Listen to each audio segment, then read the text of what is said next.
Bismillahirrahmanirrahim. Assalamu alaikum, dear students. I hope by now you have finished the bridging with your teacher.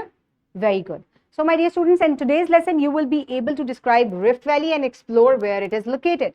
So, my dear students, previously हमने दो तरह की valleys पढ़ी थी, V-shaped valleys and U-shaped valleys, ठीक है, जो कि रिवर एरोजन और ग्लेशियल एरोजन की वजह से बनी थी. But this is a different type of valley.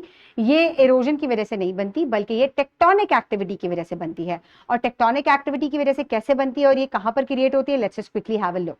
तो ये भी एक rift valley is a kind of low land that forms when tectonic plates move apart. ठीक है, तो जब टेक्टोनिक प्लेट्स एक दूसरे की तरफ परे हटती हैं तो क्या होता है कि अर्थ की क्रस्ट के अंदर जो है एक लो लाइंग एरिया क्रिएट हो जाता है, जिसको हम क्या कहते हैं, जिसको हम रिफ्ट वैली कहते हैं.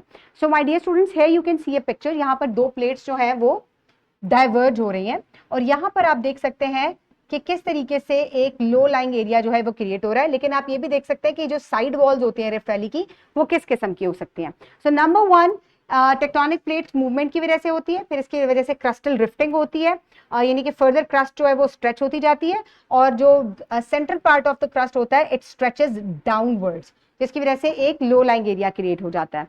सो फर्स्ट स्टेप में क्या होता है, tectonic plates they move apart, tensional forces होती हैं जिसकी वजह से क्या होता है, they move apart from each other. So intentional forces की वजह से क्रस्ट जो है वो वीकन हो जाती है and it starts to stretch and this stretching leads to the formation of fractures. यहाँ पे ये आपको फ्रैक्चर्स जो है वो नजर आ रहे हैं. ठीक है, उसके बाद क्या होता है, the crust continues to stretch. जब ये कॉन्टिन्यू टू स्ट्रेच होती जाती है तो ये जो सेंटर पोर्शन होता है क्रस्ट का, इट सिंक्स डाउनवर्ड, एक डिप्रेशन सा पड़ जाता है, एक लो लाइंग एरिया बन जाता है, which is called the rift valley.